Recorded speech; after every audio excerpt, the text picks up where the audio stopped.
ahlu jannahu buu rasuulku yidhi markay jannada galaan afar shay baa loo bishaaraynayaa waxaa la odhanayaa ahluljannow maanta laga bilaaba waxaad leedihiin nolol aan dhimasho dambe lahayn shabaabnimo aan gabow dambe lahayn nicmad aan dhibaato dambe lahayn caafimaad aan xanuun dambe lahayn baa la odhanayaa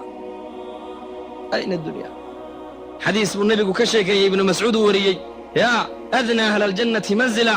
jannada dadka galaya ka ugu darajo yar buu nebigu maalin ka sheekeeyey wuxuu yidhi waa nin ka soo baxaya jannada buu nebigu yidhi jannadu ka soo baxaya gurguurad buu kaga soo baxayaa albaabkii jannadu ilaahay buu hor imanayaa ilaahay baa odhanaya cabdi addoonkaygiyow orodoo jannada gal waa taase albaabkii jannadu imanayaa indhihiisii baa looga dhigayaa jannadii inay buuxsantay markaasuu noqonayaa yaa rabbi jannadaad gal igu tiri way buuxdaa meelaan ka dega ma haysto markaasuu ilaahay odhanayaa ma buuxday orodoo noqo gal haddana uu imanayaa mar labaad mar saddexaad markii afraad baa ilaahay odhanayaa orodoo jannada gal oo teg oo gal jannada adduunyadii iyo 10 baad leedahay keligaas adduunyadii eemisa 10 waa saaxada arlada weeyaan amaa waxa jannada yaalla adduunyada ma yaallin adduunyada maxaa yaalla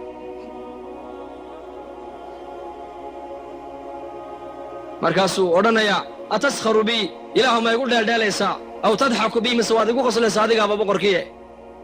maskaxdiisay ka dhaadhacayn arrintaas adduunyadii iyo 10 baa lagu siiye soco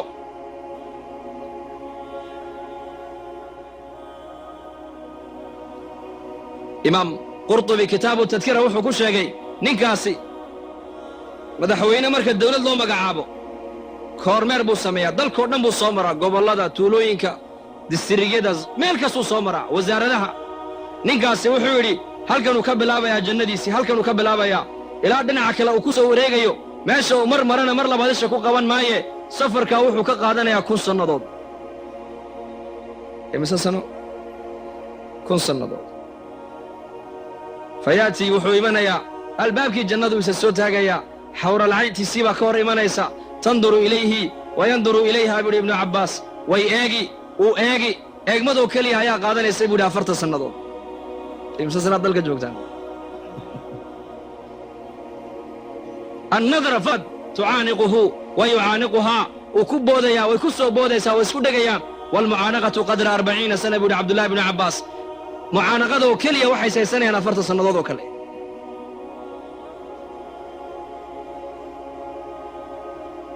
soconayaa maqsinkii cuntadu ay taallay buu fadhiisanayaa 700 sano uu cuntada cunayaa bas muddada u yar uu cuntada cuno waa 700 sano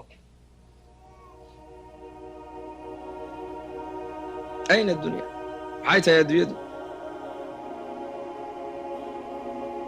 hawralcaynta waan ka sheekayn lahayna kolley haweenkuna waa nala fadhiyaan bayaanka waa nala dhegaysanaya muxaadarada xaqoogana waan sheegaynaa cajiib nicmadaasaa ilaahay dadka mu'miniinta u diyaariyey yatuufu calayhi 10,000 khaadim buu nebigu yidhi ninka jannada galaya dadka jannada gale ugu jaga yara ugu faqiirsan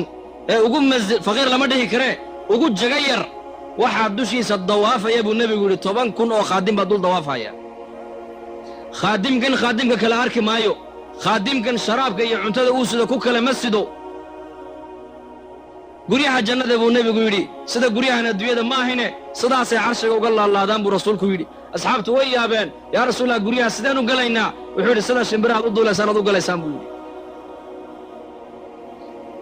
cuntaada cunaysaan biyahaad cabbaysaan sindhe iyo kaadi midna noqoni maayaan cuntadu waxay isku beddelaysaa daacadaasoo ka udgoon miskiga sharaabku wuxuu isku beddelayaa dhididkaasoo isaguna miskiga ka udgoon ma dhimanayaan ma gaboobayaan ma daalayaan ma gaajoonayaan ma harraadayaan ma bukoonayaan calolxuma ma jirto qabyaalad ma jirto qabyaalad halkaa may socon ma jirayso wanasacnaa maa fii suduurihim min khillin albaabka jannada markay joogaan 2 shayba waa laga dahirayaa hadday jidhkoogiina jannada intay gelin baa la beddelayaa laabtooda wixii ku jiray khilli iyo xasad iyo dabeecaddii xunayd iyo buqdigii iyo wixiina halkaasaa lagaga reebaya laa yasmacuuna fiiha lagwan ilaa salaama wax kala maqli maayaan salaama bay maqlayaan والملائكة يدخلون عليهم من كل باب سلام عليكم بما صبرتم نزلا من غفور سلام قولا من رب الرحيم dhexdoodana waa salaam malaa'igtuna way salaami xagga salaamkana salaam baa ka imanaysa salaantee ka imanaysa salaamtaa waxay ka timidaa la odhanayaa min alxayi aladii laa yamuut ila alcabdi aladii laa yamuut diinta iyo iimaanka islaamnimadu waxay bini aadanka siinaysaa sifo sifaadka ilaahay ka mid a alabad sifat alabad buu yeelanayaa qofka bini aadamku markuu jannada galo min alxayi aladii laa yamuut waxaa la odhanayaa salaantani waxay ka timiday ilaahay noolahay aan dhimanayn waxay u imatay addoonka ilaahay isaguna aan dhimanayn haddee toole nicmada ilaahay noo diyaariyey nicmaddaa waxaan ku helaynin waan haysannaa iimaankaan ku helaynaa islaamnimadaan ku helaynaa haweenkuna ilaahay waa u nicmeeyey oo nebigu ayaa yidhi calayhi salaatu wasalaam ida almar'atu ayima imra'atin maatat wa zawjuha canha raadin dakhalat aljanna raggu baa la yidhi waxyaabaha jannada ragga loogu ballan qaaday waaba la adkeeye laakiin dumarku waxyaabaha jannada ku galeen waaba wax iska dhib yar naagta gabadha dhimata buu nebigu yidhi haweenayda dhimata iyaduu ninkaygu raadi ka yahay jannaday gashay buu rasuulku yidhi rasuulku xadiis waxau ku yidhi dadka salaadda tukada albaab bay jannada ku leeyihiin laydhaa baabu salaa dadka soonka laazima albaab bay ku leeyihiin baabu rayaan laydhaa dadka sadaqadda bixiya albaab bay ku leeyihiin baabu sadaqa laydhaa dadka jihaadka u dadaala albaab bay ku leeyihiin baabuljihaad laydhaa abuubakar baa yidhi biabi anta wa ummi yaa rasuula allah hooyaday aabbayba waan kugu fidayn oo kugu furanaye siddeedda albaabay jannadu leedahay nin ka galayoo looga yeedhaya ma jiraa buu yidhi markaasuu nebigu yidhi nacam wa arjuu an takuuna minhum haa way jir rag siddeedda albaabee jannadaba looga yeedhay oo la odhanayo kan ka soo gal kan ka soo gal way jiraan raggaa inaad ka mid tahay baan rajayn buu rasuulku yidhi abuubakarow abuubakar keliya ka geli maayo siddeedda albaabee waxaa la galaysa gabadha saalixadda ida almar'atu sallad khamsahaa wa saamat shahrahaa wa ataacat zawjahaa wa xafidat farjahaa hadday haweenaydu buu nebigu yidhi shanta wakhtina tukato bisha rabadaanna ay soonto farjigaygana xumaanta ka dhowrsato ninkaygana ay adeecdo siddeedda albaabee jannadu ay leedahay ayay kay doonta ka gashaa buu rasuulku yidhi siddeedda albaabee jannadu leedahay ayay kay doonta ka gashaa buu rasuulku yidhi hadday gabadha laga hela afartaa camal bisha rabadaan oy soonto shanta wakhti oo ilaaliso xumaantoo ka dhowrsoonaato iyo zawjkayga oy adeecdo afartaa gabadha laga hela buu rasuulku yidhi siddeedda albaabee jannadu ay leedahay ayay abuubakar daba joogsanee la geli doontaa qiyaamaha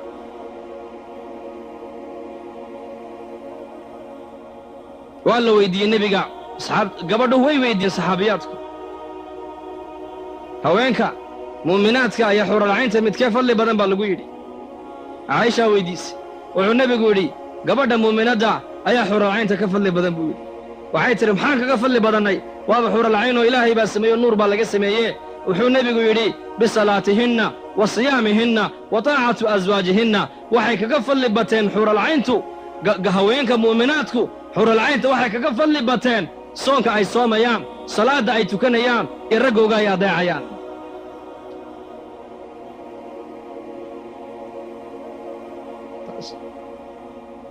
fadligiinna iyo masabkiinna diinta islaamku meel sarayni dhigtay nin baa nebiga u yimid oo yidhi dadkayga qaraabadayda ayaa igu xaq mutaystay hor iyo horraanba wuxuu nebigu yidhi hooyadaa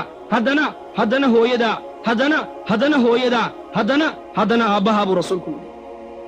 dhegayso gabadhayda muslimadday diinta islaamku hoos kuumay dhigin xaqaagiina may qarine bal diinta islaamku xaqaagii kor bay u qaadday kor sayidina cabdullaahi binu cumar buu nin u yimiday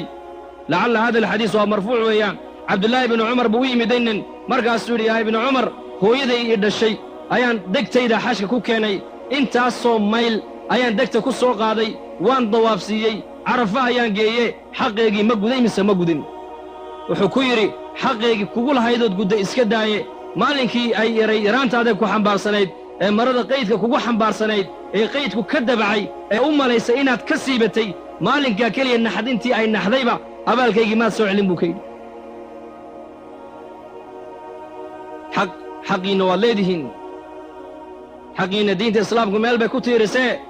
adiguna isku xadgudbin walaasheeda muslimadday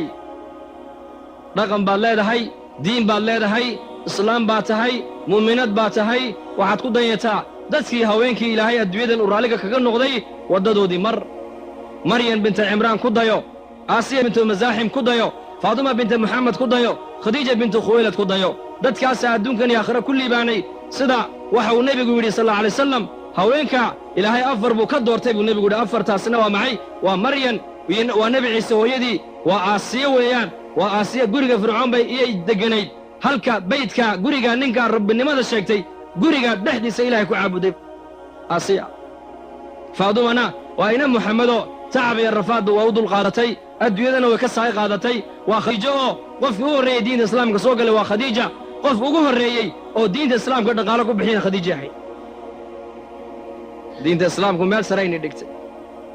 raabica ayaa la weyddiiye oo lagu yidhi raabicay haweenku imaamna ma noqdaan amiirana ma noqdaan maxay ku dhacda nebiyana ma noqdaan maxay ku dhacdaan layidhi waxay tidhi gabadh xigmad lahaydoo afartaaba annaka unbaa dhallabay tidhi subxaan allah caqligu waa cajiib caqliga allah inoo hagaajiyo